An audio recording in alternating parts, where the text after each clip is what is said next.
Hi everybody, my name is Steffen Zeichner and I am a jazz violinist based in Miami. In this video, I'm going to show you aspiring jazz string players how to play the chords to a simple 2-5-1 progression on the violin or on any bowed string instrument that's tuned in fifths. You can find this 2-5-1 chord progression, or at least pieces of it, in pretty much every single jazz tune out there. The violin and other bowed string instruments can be both melodic and harmonic instruments, just like a guitar or a piano can. We're mostly used to playing melodies, but for improv, it's super useful to learn how to think in chords as well. Other helpful tools for developing your harmony on the violin include picking up a mandolin, since the strings are the same, and you can chord a little bit easier using frets, right? As well as my very favorite tool, a simple looping pedal. I highly recommend, if you're interested at all in this kind of stuff, pick up a basic ditto looper. It is so powerful because it'll allow you to record and then just play on top of yourself, just like I did at the beginning of the video. As you may have noticed, I like strumming under my arm when I'm doing these chords, but I sometimes also do play them up in regular position as either double or triple stops. That may be easier or harder depending on your instrument. We are going to learn our first 2-5-1 in the key of C major. 2-5-1 refers to the Roman numerals of the chords, where C would be 1, D would be 2, E would be 3, etc. The first thing, though, that we have to do is make sure we understand how to build different seventh chords. A seventh chord is a combination of the scale degrees 1, 3, 5, and 7 played together in a chord. If you're an intermediate to advanced string player, you've probably practiced 7-chord arpeggios with your scales, but maybe you've hardly ever really put them together into full chords unless you're playing Bach. We are going to look at the main 3 types today: major sevenths, minor sevenths, and dominant sevenths. First, a major seventh consists of scale degrees 1, 3, 5, 7, and it is built by creating a major triad with an additional major seventh on top. Let's try that. So we're going to create a major triad in C. And now we're going to add on a B natural, which would be the major seventh. So one more time. C, E, G, B. Okay, now I want you to pay extra attention to how these notes physically feel in your hand in relation to each other. You should notice that 1 to 5 is a perfect fifth, right? And you could kind of just even bar your finger right there, right? It's the same thing for 3rd to 7. So you could think of a major 7th chord as 2 perfect fifths that are kind of stacked on each other. Perfect fifths are so easy for string players because that's what our strings are tuned to, so we're used to that.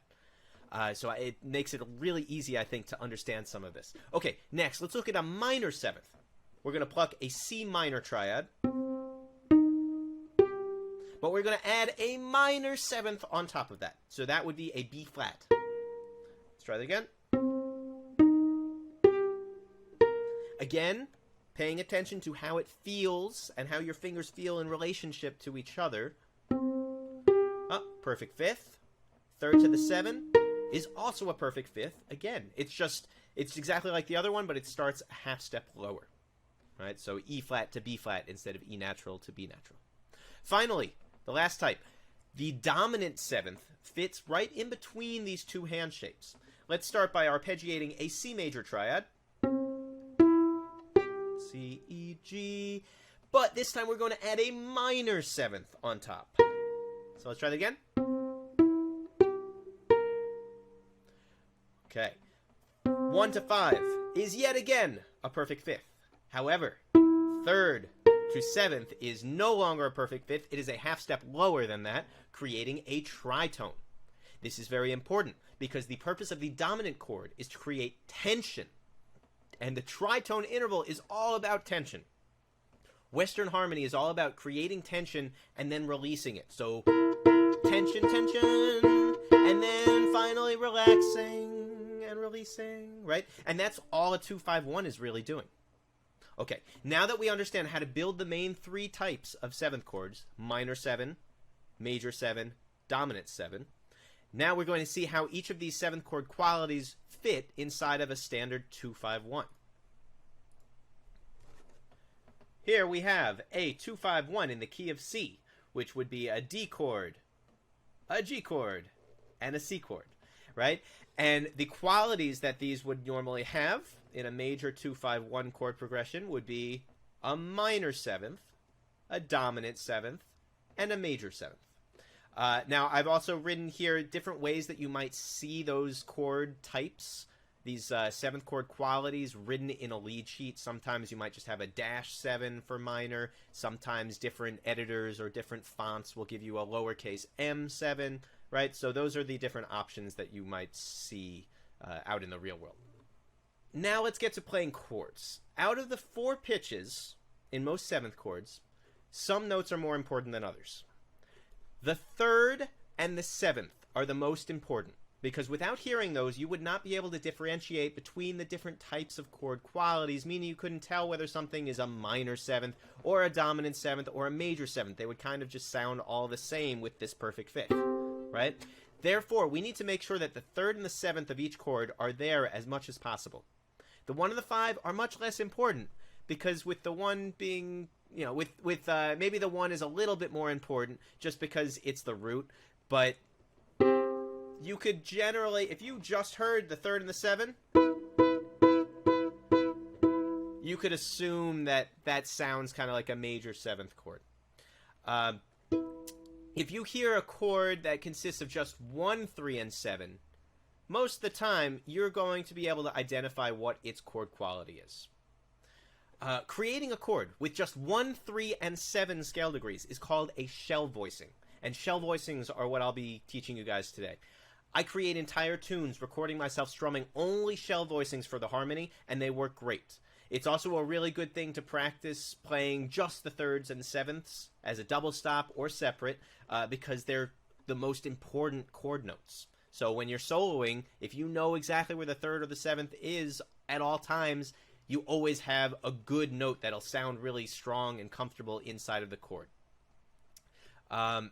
Also, the pianist or the bass player will often already be playing the roots of the notes anyways, of the chords, so you don't need to necessarily fill those in. Okay, so let's create the shell voicing for a minor 7th chord, for a D minor 7th chord now. So this is the 2 chord here, right?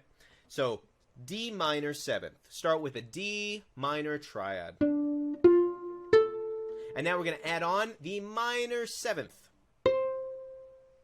So that's D, F, A, C. Now we talked about some notes are more important than others. Let's take out the 5 on all of these chords because it's not that important. But we want to do 3-note chords for this. So we've got D, F, skip the A, and we go to the C. Got D, F, C. Now in order to play all 3 of these notes together as a chord, we've got to move that open D to a 4 on the G string. But all of a sudden, it's a little tricky sometimes with the 4. Personally, I do like moving to 2nd position and playing that 3-1-1. But depending on how comfy you are in 2nd position, that could be harder or easier than just playing 4-2-2. Okay, next comes the G dominant 7th chord. Okay, so let's arpeggiate the full G dominant 7th chord starting on open G. G, B, D, F natural. Okay, now we're going to remove the 5. So we get just G, B, skipping the D, going to the F. Okay. Now, unless you have a fancy 5-string sacrilegious violin like me, you're not going to be able to move your open G to a 4 on the lower string. So we can't really strum all 3 of those notes at the same time. So in order to do that, what we're going to do is we're going to move the 3rd, which was the B, we're going to move that up an octave. So instead of G, B, F, we're going to go G, F, and here we're going to play B natural. So now we have G, F, B, which totally works to strum all three strings at the same time really well. You'll notice, by the way, if you go back and forth from our D minor 7 chord voicing, if you look at the 3rd and the 7th there, it's F, C, and you go to the G7 voicing, it was F, B. They're really, really similar, and you're not moving your hand a ton going from chord to chord. Moving from chord to chord while moving the least amount possible is good voice leading. And a lot of the time, especially in 2-5-1 progressions, you'll see that the best voice leading will be moving from a 1-3-7 voicing, 1-3-7, to a 1-7-3 voicing. It just prevents you from moving around so much, and it also just sounds less jarring to the audience, sounds smoother. Okay, finally, let's figure out how to play our G major 7th chord. Again, arpeggiate it. Natural. Okay, and now we're going to leave out the 5. Oh, look at that. Works great. Nice and comfy, right? C, E, B, and you can play all 3 notes at the same time. Very easy.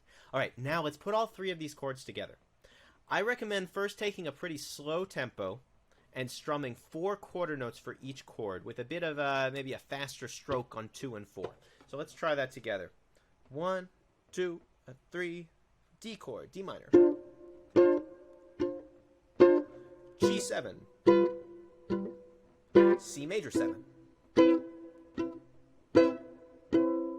Let's try that again. So this is D minor 7, D, F, C, ready, go. Now G dominant 7, G, F, B. And now C major 7, C, E, B. One last time in tempo, ready, go. D minor 7, G7 dominant, C major 7. Beautiful. What we just did here is an example of comping. Short for accompanying, the term comping in jazz refers to the improvised harmonic and rhythmic accompaniment that is played while other musicians are playing the melody.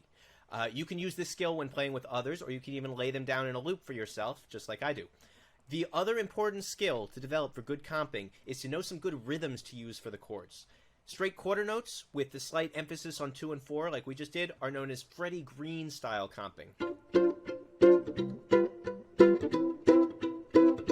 There are a bunch of other common comping rhythms, but one of the other most important ones to know maybe is the Charleston Rhythm, which would sound like this.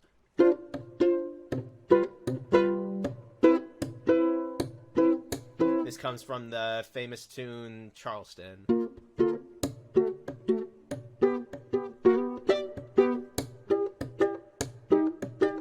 Etc. Try combining your shell voicings with a bunch of rhythms, and even changing them up when you hear that the music could use some variety to spice it up. All right. You guys all now have the skills to identify the main 3 types of 7th chords. You know how they're built, and you know how you can move from chord to chord in shell voicings with good voice leading. The next step is to apply this to full tunes. Once you figure out your 2-5-1s, you'll start hearing them and seeing them everywhere. Some great places to start would be tunes such as Autumn Leaves, All the Things You Are, How High the Moon, Afternoon in Paris. These are all great options. If you are interested in learning more, please check out my website, www.sizviolin.com. That's S-I-Z violin.com. In the pedagogy section, you can find the shell voicings of several full tunes written out in standard notation, as well as a list of common jazz comping rhythms and many other resources. I am also available for online teaching, and on my website you can please check out my swing band, 5 String Swing. I hope you all found this video useful. Keep on swinging.